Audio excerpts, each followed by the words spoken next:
આપ જોઈ રહ્યા છો TV9 હું છું હાર્દિક મોદી। સૌથી પહેલા વાત કરીશું ગુજરાતના સૌથી મોટા સમાચાર।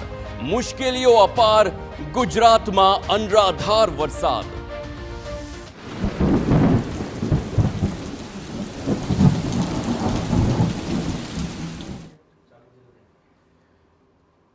ગુજરાતમાં 144 તાલુકાઓમાં વરસાદ વરસ્યો છે, જેમાં સૌરાષ્ટ્ર અને દક્ષિણ ગુજરાતમાં જોરદાર વરસાદ છે। આ સૌથી વધુ વરસાદ માળિયા હાટીનામાં 5.16 ઇંચ ખાબક્યો છે, તો સુરતના મહુવામાં 4.17, જૂનાગઢના વિસાવદરમાં 4.65 ઇંચ, તો ખેરગામમાં 4.17, ચીખલીમાં 4 ઇંચ, તલાલામાં 3.90 ઇંચ, બારડોલીમાં 3.46, તો રાણાવાવમાં 3.06 ઇંચ વરસાદ છે। અને 44 તાલુકાઓ એવા છે જ્યાં 1 ઇંચથી વધુ વરસાદ છે।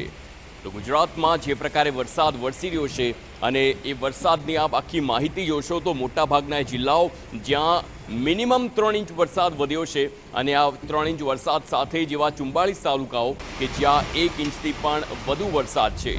ગુજરાતમાં આગામી 3 કલાક વરસાદની મોટી આગાહી કરવામાં આવી। સૌરાષ્ટ્ર અને ઉત્તર ગુજરાતમાં અત્યંત ભારે વરસાદની આગાહી છે। રાજ્યના 8 જિલ્લામાં વરસાદનું રેડ એલર્ટ પણ છે। વીજળીના કડાકા ભડાકા સાથે વરસાદનું અનુમાન લગાવવામાં આવી રહ્યું છે અને 41 કિલોમીટરથી 61 કિલોમીટરની ઝડપે પવન ફૂંકાશે તેવી હવામાન વિભાગની આગાહી છે। અમદાવાદ, ગાંધીનગર, ખેડા, આણંદ, વડોદરામાં યલો એલર્ટ છે અને આ સાથે જ અલગ અલગ જિલ્લાઓમાં 8 જિલ્લાઓ એવા કે જ્યાં રેડ એલર્ટ એટલે કે ભારેથી અતિ ભારે વરસાદ પડે તેનું એલર્ટ આપી દેવામાં આવ્યું છે। આ પ્રકારનું વરસાદનું જોર અત્યંત ભારે હોવાથી હવે આ વરસાદ કયા જિલ્લામાં કેટલો પડી રહ્યો છે તેને પણ નજર કરવામાં આવશે।